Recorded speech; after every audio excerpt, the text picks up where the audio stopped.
Bem-vindos a mais um Giro Sindical. Eu sou a economista Renata Belzunces e o Giro Sindical é uma parceria entre o DIEESE e o SINDIC-CT. DIEESE é o Departamento Intersindical de Estatísticas e Estudos Socioeconômicos e SINDIC-CT, o Sindicato Nacional dos Servidores Públicos Federais da área de Ciência e Tecnologia no setor aeroespacial. Este programa é um programa mais do que necessário. A gente vai tratar de um tema que tem abalado aí o Brasil e causado muitas discussões. Nós vamos falar sobre a reforma tributária. E quem vai nos ajudar nessa tarefa hoje é o economista do DIEESE, Leandro Orie. Leandro, bem-vindo a esse giro, obrigada por aceitar o nosso convite. Vamos tentar aí, esclarecer um pouco sobre esse tema, que ele é bem complexo, mas, por outro lado, ele afeta todo mundo, né? Então, é importante que a gente esteja balizado sobre ele. Nós temos um sistema tributário que é muito antigo, em certo sentido, que não se modernizou, não se adaptou à sociedade que a gente construiu, sobretudo uma sociedade depois da democratização que exigia mais justiça social e menos concentração de renda. O tema tem sido pauta de todos os programas de governo daqueles que se candidataram à presidência da República. Esteve na agenda, mas muito pouco andou. Leandro, agora vai. Por que que agora parece que a reforma tributária ela caminha? Eu acho que a diferença de agora para antes é que houve uma convergência política ali de vários atores sociais em torno do tema, né? A proposta também foi uma proposta que, por enquanto, eu diria especificamente a PEC 45, né? A proposta de emenda constitucional 45, do deputado Baleia Rossi, do MDB de São Paulo, que está sendo usado ali de cela, ali, vamos dizer assim. Eu conseguiu criar convergência política, né? E você vê que muitos membros do governo têm tido um espaço que eu, particularmente, nunca vi em outros episódios, para estar expondo sobre o tema em diversos níveis, seja em sindicatos, seja em entidades patronais, seja em debates com a imprensa, né? Ela é um conteúdo que, daí a gente, obviamente, vai discutir aqui depois, mas ela é um conteúdo que está contemplando ali muita gente, né? Ricos e pobres nesse país reclamam que pagam muito imposto. A gente paga muito mais impostos do que em outros países. A gente tem que responder essa pergunta por dois prismas. O primeiro é para que a gente paga? O segundo, quem paga? Por que a gente paga? Entra numa discussão muito importante que a sociedade sempre tem que estar fazendo, que engloba principalmente toda a estrutura, todo o arcabouço de política pública que a gente tem. A condição de você ter a cidadania, segundo a Constituição brasileira, é você ter um acesso a um conjunto de políticas públicas de forma universal, que ela tem uma origem ali muito do que a gente chama de países centrais, né, no pós-guerra, etc. A gente está falando que todo mundo vai ser coberto ali por um guarda-chuva de políticas sociais. Então, isso já dá um caráter diferenciado e não permite uma comparação direta com países que não têm uma estrutura de política social semelhante. É difícil, por exemplo, eu comparar o Brasil com o Chile, sendo que os sistemas de previdência, por exemplo, são completamente diversos. O nosso sistema de previdência é um sistema solidário. É um acordo solidário entre gerações. Quem trabalha financia quem está fora. O sistema chileno é um sistema de capitalização individual. Então, é óbvio que, em termos de tributo, de contribuição social, de quanto a sociedade paga para sustentar a política, são completamente diferentes. Se a gente colocar a estrutura de Estado, a estrutura de políticas sociais brasileiras dentro de um prisma, comparando com outros países que têm uma estrutura parecida, nós pagamos relativamente igual, até menos, dependendo do país que você compara. Por exemplo, se eu for comparar com a Dinamarca, a gente paga muito menos imposto que a Dinamarca. Com a OCDE, a gente paga, em média, um pouco menos do que os países da OCDE, mesmo tendo uma estrutura de política social muito semelhante a eles, um pouco, aí a diferença já é menor. Então, esse é um primeiro aspecto. A segunda é quem paga, que daí entra em questão a discussão de justiça tributária, que nesses países que têm uma estrutura de política pública universal ou ampla e que tem esse perfil de sistema esse tamanho de estrutura tributária, eles têm um negócio que chama respeito da capacidade contributiva, que é basicamente o quê? Quem pode mais paga mais. E aqui no Brasil, não necessariamente isso é feito. Por quê? Porque a gente privilegia impostos sobre consumo ao invés de impostos sobre a renda e patrimônio. O imposto sobre consumo, ele não diferencia a renda. eu pago um percentual de imposto sobre um quilo de arroz igual à pessoa mais rica e à pessoa mais pobre. Agora, se você faz um imposto sobre renda e patrimônio, aí você consegue diferenciar. No Brasil, as pessoas que vivem de salário pagam impostos segundo a sua capacidade contributiva ou pagam mais? Você tem um imposto de renda sobre salário, por exemplo. E a pessoa, dependendo da renda dela, ela também tem que fazer a declaração de imposto de renda. Um assalariado, ele tem um desconto na fonte, né? No seu olerite, vai lá. Agora, uma pessoa, por exemplo, que trabalha numa empresa que, ao invés de salários, ele ganha dividendos de ação, da rentabilidade da ação da empresa, por exemplo, como remuneração. Isso é muito comum em empresa grande. A pessoa é diretor de uma empresa, ele recebe lá um pedaço de salário, só que boa parte da remuneração dele muitas vezes vem como dividendos de ação. Essa pessoa, ela paga muito menos impostos, entendeu? A gente pode ser tributado em até 27,5%. Dividendos de ação, se você distribui, você pode ser isento. Se você recebe, você pode pagar no máximo 10%. Então, na verdade, eu estou dando esse exemplo por quê? Porque o assalariado, aquele clássico com carteira assinada, ele é tributado na fonte, ele não tem para onde correr, como a gente chama. E pessoas que têm modalidades diferentes de remuneração. E eu estou falando aqui, por exemplo, se ela recebe prolabore, que é muito comum em pessoas que são proprietárias de empresa, se ela recebe dividendos de ação como parte da sua remuneração, elas, na prática, acabam pagando muito menos imposto. Então, quem não tem essa saída acaba sendo ali tributado. Na fonte não tem onde correr. Quem tem, tem muitos subterfúgios para pagar menos ou mesmo não pagar. Então aí você já começa a ter uma diferenciação. E a outra, que é o número de faixas do imposto de renda. Você tem muito pouco aqui. O Brasil já chegou a ter 9 faixas de imposto de renda e e a 27,5 a mais alta. Os Estados Unidos, por exemplo, tem uma faixa de imposto de renda que é 35%. E ela é proporcional à renda. Quanto maior a renda, você paga. Aqui trava em 27,5. Se você está ali encaixado no assalariado formal, de fato, você, na prática, você acaba tendo muito menos subterfúgios, né? A gente vai fazer um intervalinho e o Giro Sindical volta já já. Continue com a gente.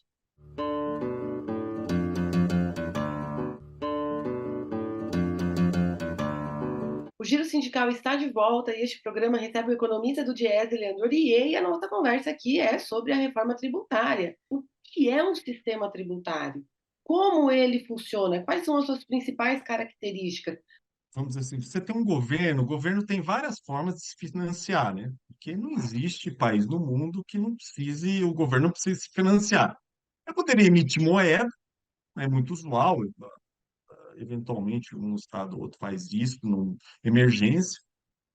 Eu posso me endividar também, não é uma coisa sustentável, ou eu posso criar um conjunto de regras ali que fala, olha, eu preciso cobrar da sociedade, de alguma forma, o que eu estou dando de serviço para ela, né? Só que eu posso individualizar isso através de taxa, ou posso criar o que a gente chama de sistema tributário, que nada mais é do que um conjunto de regras dentro de um acordo político-social, e aí ela se transparece em várias formas na Constituição, se já tem aspectos numa regulamentação, ela geralmente é decidida em Congresso, né, em país democrático. Eu vou cobrar imposto em tal coisa, porque esse dinheiro eu vou usar para tal coisa dentro do Estado, etc, etc. Então, na verdade, o sistema tributário acaba sendo um conjunto de regras para fazer o financiamento do Estado, através de eu cobrar uma contribuição da sociedade, vamos dizer assim, que daí pode vir de várias formas, tributo, imposto, taxa, contribuições, etc. Uma das características de um bom sistema tributário foi algo que você já colocou aqui para gente,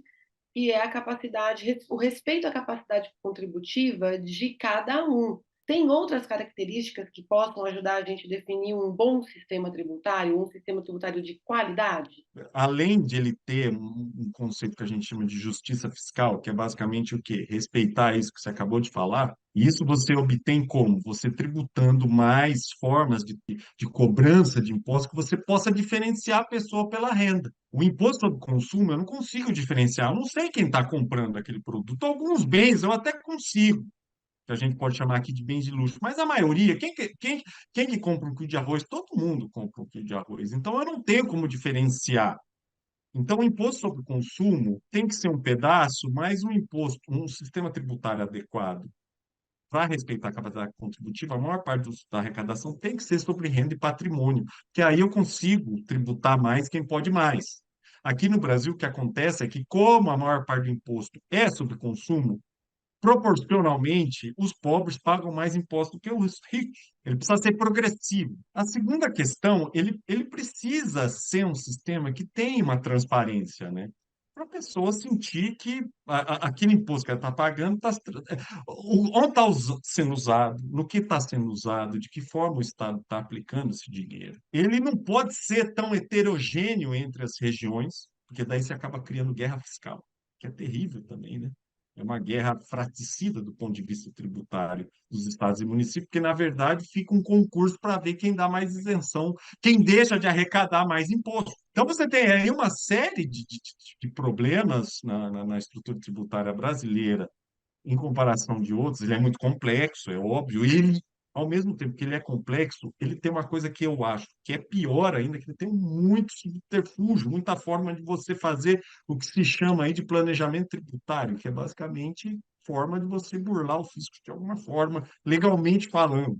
E a sonegação aqui é absurdamente alta. Então, você tem um conjunto de regras aqui e com uma estrutura muito difícil do ponto de vista de você ter uma eficiência e uma progressividade do sistema tributário. E é isso que você precisa mudar, né? Precisa ser eficiente, transparente e ser progressivo. Sem essas três coisas é difícil você ter um sistema tributário que seja adequado ao nosso perfil de país. E agora, entrando no que o Congresso recentemente apreciou, nós falamos mais concretamente da PEC 45, como você já citou, de autoria do deputado Baleia Rossi, que foi reformulada, houve um substitutivo apresentado pelo relator Reginaldo Lopes, do PT de Minas Gerais. Quais são os principais pontos dessa reforma, que já é chamada de uma primeira etapa de uma reforma tributária, porque ela ainda não dá conta de alterar estruturalmente o sistema? Essa PEC ela está modificando predominantemente como se tributa, não de quem se tributa.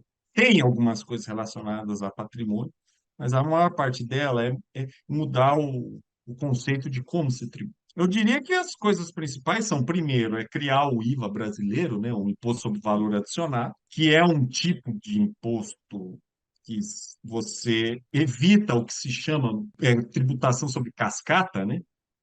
Você paga imposto sobre imposto, imposto sobre imposto. Aqui, em teoria, o IVA no Brasil, que chama Imposto sobre Bens e Serviços e Contribuição sobre Bens e Serviços, ele está eliminando, ele é um tipo de IVA brasileiro, né, Imposto sobre Valor Adicionado, ele estaria eliminando simplificando, porque ele está eliminando cinco impostos, né, o IPI, o PIS, o COFINS, o ISS e o ICMS, né? Então ele afeta as três esferas. E dessa forma também ele acaba encerrando uma coisa muito complexa, que é a questão da guerra fiscal. Um Estado não vai poder operar uma política diferenciada de ICMS, porque, na verdade, o ICMS acabou e está dentro do IVA, né? Do IBS e do CBS. Tem a questão do cashback, que é criar formas de você ter um retorno do que você paga de imposto. A ideia do cashback é uma lei que vai ser regulamentada ainda, mas é retornar o imposto para a porcentagem mais pobre da população, em forma de dinheiro mesmo. Criar o Fundo de Desenvolvimento Regional é fundamental, né? Vai afetar, a reforma tributária vai afetar toda a dinâmica de regionalidade do Brasil, porque você está acabando com guerra fiscal, então, na verdade, você está acabando com certa autonomia tributária que os estados e municípios têm.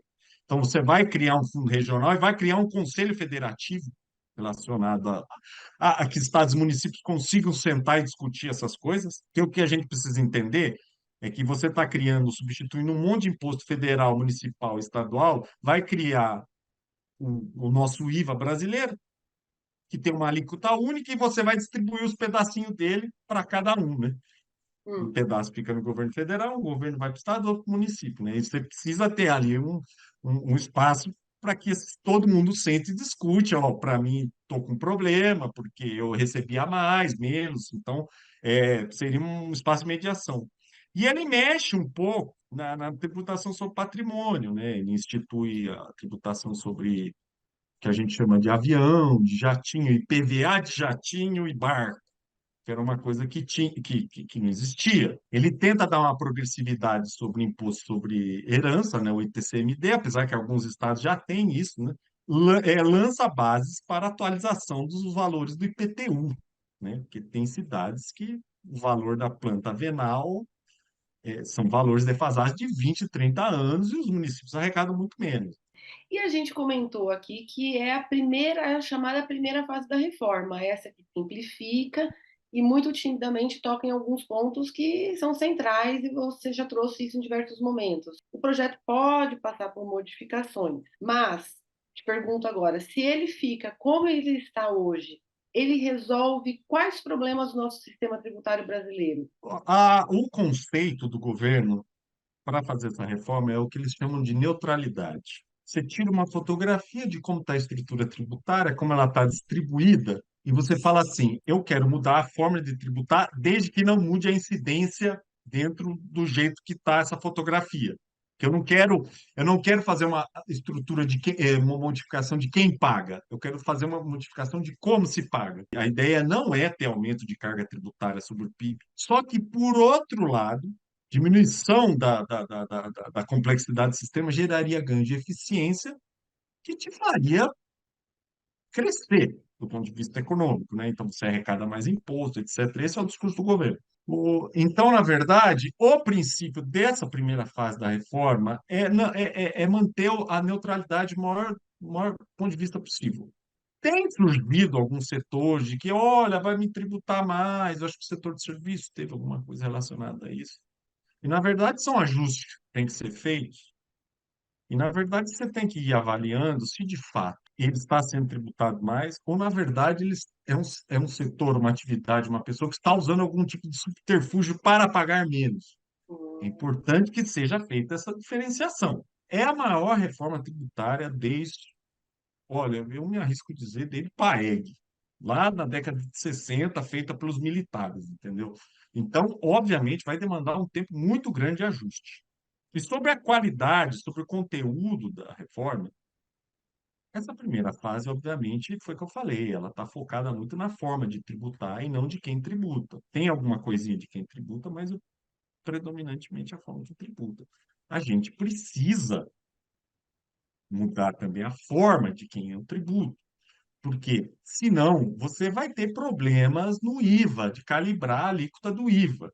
Todo país que tem IVA, na maior parte deles, onde esse sistema funciona, eles têm uma calibração muito boa sobre o imposto de patrimônio e renda. Então, se eu tributo mais patrimônio e renda, eu posso tributar menos consumo. Se eu não fizer esse ajuste, a gente só vai mudar o nome do imposto.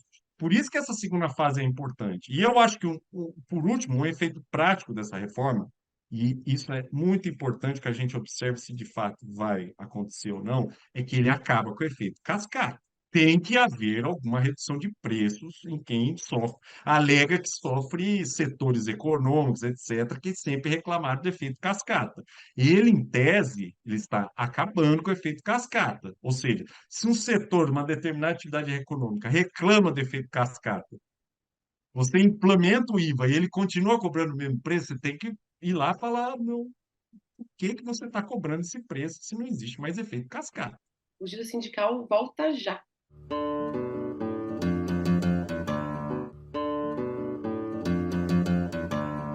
O Giro Sindical está de volta e este programa recebe o economista do Diese, Leandro Ourier, e o nosso papo é sobre a reforma tributária. Leandro, muita coisa do que foi aprovado vai depender de lei complementar. Uma dessas é a isenção de impostos sobre a cesta básica de alimentos, que é uma medida muito importante, principalmente para a população mais pobre, que acaba despendendo uma parcela muito significativa da sua renda para a compra de alimentos. Não se sabe ainda, no ponto em que estamos, quais alimentos terão seus impostos modificados. Isso tudo depende de um momento seguinte. Né? Então, e não é só isso que depois tem complementar, tem muitos outros itens. Se a reforma ela para agora, em 2023, e é promulgada esse ano mesmo, essas regras não são implementadas imediatamente, porque, como a gente está dizendo, depende de outras legislações. Então, a gente entra numa discussão sobre qual é o tempo necessário para se fazer valer todas as modificações, desde essa simplificação dos impostos até essas outras nuances, como, por exemplo, desonerar a cesta de alimentos. Qual é o tempo disso? Como a gente espera essa implementação? Para 5 anos, para 10 anos, para 15 anos? Eu acredito que o da cesta básica especificamente, que segundo os cálculos que o Diese fez, inclusive está na nota técnica que o Diese publicou sobre o tema, vai, em média, estaria reduzindo o preço da cesta básica em torno de 10%, 9, 10%. Depende do município, óbvio, que não é um valor desprezível. Se eu pegar uma média aí entre 600 e 700 reais, né, de 650 e 750, nós estamos falando entre 65 e 70 reais. Num ano, nós estamos falando quase de R$ 1.000. Agora, vai depender muito do tempo político do Congresso, né? A gente sabe que uma coisa está um regulamento constitucional colocado e outra coisa é ele ser regulamentado dentre os vários casos clássicos que nós temos, por exemplo, o imposto sobre ganho de fortuna, né? Ele está lá na Constituição Federal, ele carece de regulamentação e é uma regulamentação que nunca foi feita. Então, a gente está aqui discutindo segunda fase da reforma tributária, que tem que ter imposto sobre renda, tributação de dividendos, tributação sobre lucro, imposto sobre grandes fortunas, e vários já estão lá esperando dispositivos serem regulamentados. Então, o que eu posso falar é que, do ponto de vista prático, eu acredito que o tempo político sobre os temas será muito diferente. Agora, a gente precisa entender que, no geral, a própria reforma, ela é uma reforma que vai ter vai ser, não vai ser fatiada, mas ela vai ser progressivamente implementada. Então, eu acredito que, apesar de, eu diria que a cesta básica é o que vai pegar mais. Eu acho que a gente tem que lutar por ter uma coisa, um dispositivo nessa segunda fase relacionado também ao imposto de renda, critério de correção, aumento de tabela, aumento de faixa, etc. Eu acho que é possível também ter alguma coisa em relação a isso. Agora, eu entendo que muito desse dispositivo, cashback também, eu acho que é uma coisa que já vai ter uma regulamentação mais rápida, mas eu entendo que vários desses dispositivos vão demorar para ser. Vai depender muito do tempo político e do interesse do tema. No texto que foi aprovado, foi estipulado algum prazo? Na verdade, a gente está falando de um processo de anos e décadas aí, né, para se concretizar, né, porque se a gente for pensar em termos práticos, são 27 estados, 5.560 municípios, cada um, no limite, tem uma regra fiscal diferente. Então, na verdade, para você harmonizar isso e jogar todo mundo na mesma cesta, você não pode fazer um tempo estreito. Então, o pressuposto é de que vai demorar para fazer a conclusão dessa reforma do ponto de vista da transição total. Mas esses dispositivos são dispositivos que eles já podem ser regulamentados num tempo mais curto, né? Então, são tempos diferentes para as coisas, né?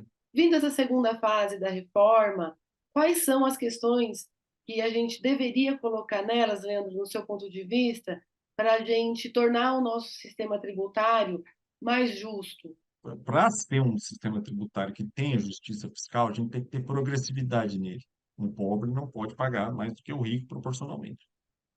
Então, dentro desse sentido, a segunda fase teria que ser concentrada em imposto sobre patrimônio, sobre renda, sobre impostos diretos, a gente, que é o que me permite diferenciar. Uma coisa fundamental é a correção da tabela de imposto de renda, ter critério claro da tabela de imposto de renda, de correção, porque cada vez mais você vai pondo gente para pagar imposto de renda, porque você não reajusta as tabelas, os valores das faixas.